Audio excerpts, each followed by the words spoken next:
U.S. flew solo on this one. The Pakistanis knew nothing about the assault, and they are very angry about it. Let's turn to Republican Congressman Dana Rohrabacher, a harsh critic of Pakistan, who also attended a briefing today on what actually went down at the bin Laden raid. Congressman, thanks so much for joining us.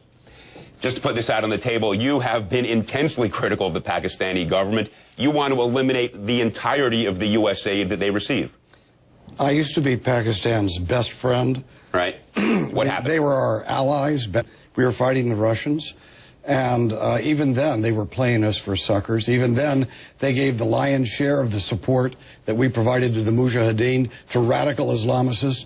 Well, over the years, how much more do they have to do before we realize they've been lying to us? The leadership in Pakistan have been lying to us, and they are allied with people who hate our way of life and wish to do harm to Americans. Well, a lot of people agree with what you just said, how you characterized their relationship with us. Just to put numbers on this, since about 2002, we have given them about 11.7, close to $12 billion in military aid and economic aid totaling a bit over $6 billion. So you're talking there about about $18 billion of aid, military and economic. And we have $6 billion more in the system that's heading to them in the next couple of years. Here's the question I want to ask. Let's see if we can get our arms around this question. What interests do we have in Pakistan? Let's see if we can take them off. They are a major nuclear power.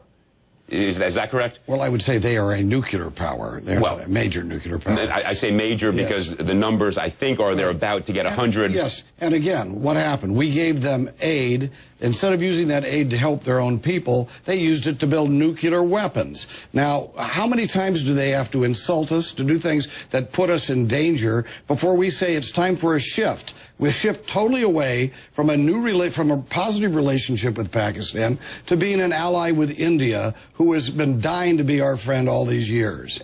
Powerful argument. What I want to do is for our viewers, see if we can agree on what the interests are that we either share or that are interests in Pakistan. One is their nuclear weapons, about 100 of them, increased 40% over the last 2 years, about to overtake Britain. If we let them dictate to us what's in our interest because they have nuclear weapons, we will not have their respect, and we will end up in even more trouble. Could not agree with you more. Just trying to get number two is Al-Qaeda and the Taliban. They have been using Pakistan as their home base. We agree? The leadership of Pakistan, meaning especially the military leadership, has been in alliance with our enemies, the Al-Qaeda, the Taliban, all along. And we've been unwilling to confront them with it. We accept their lies over and over again. How could they lie about this and expect to be taken seriously? When you become a critic, you really go the whole way. You're not taking anything for them.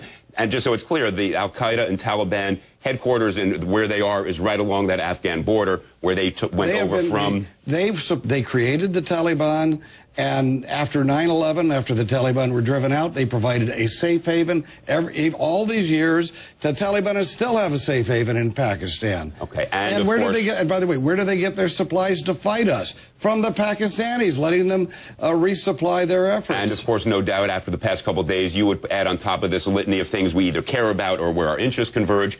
You would say, no doubt, they've been shielding bin Laden through their intelligence agencies. That's correct. All right, now, here's the question, though. You want to eliminate this financial aid. I understand at a visceral level. Of course you want to do that. But if we do that, does that not eliminate whatever leverage we might have to bring them towards us? Just the opposite. They think we're fools. They're playing and we are fools. We're fools for giving somebody who hates our way of life and has been doing so many things to put us in jeopardy and to give them money. They won't respect anybody like that, and we will be in worse danger by having a lack of respect from these people than if we say, okay, you've proven yourself you're our enemy. We're going to make friends with India. Let me add one other fact here, which actually cuts in your favor. There was a meeting on April 16. We know about this from news reports that were pretty detailed between the Prime Minister of Pakistan, President Karzai of Afghanistan, in which supposedly the Pakistani Prime Minister said, get rid of the United States. We're kicking out the CIA. Let's begin to lean towards China. They are the future. Now, but again,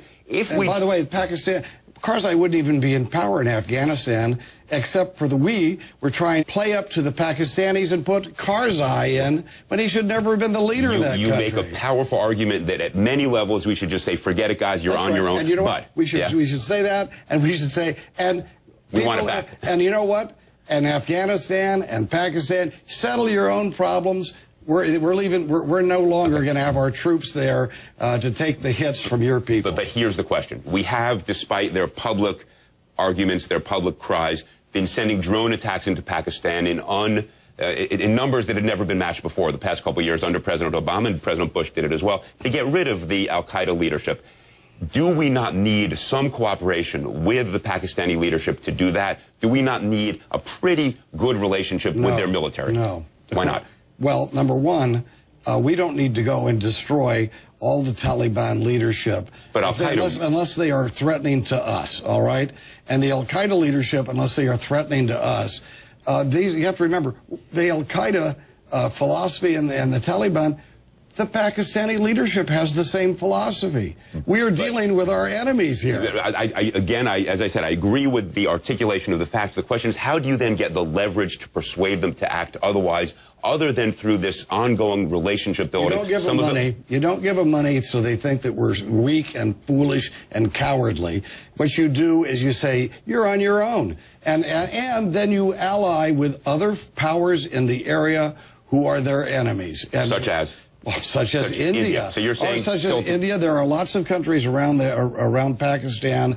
I mean, we could even bring the Russians back into the region. Let me switch gears quickly. You were at the briefing today where you got significant details about the attack on the compound. Yes. What was the detail you've heard that was most amazing, most startling, that was most revealing? I can't say because it was a classified briefing. All right, well, the one you can tell us.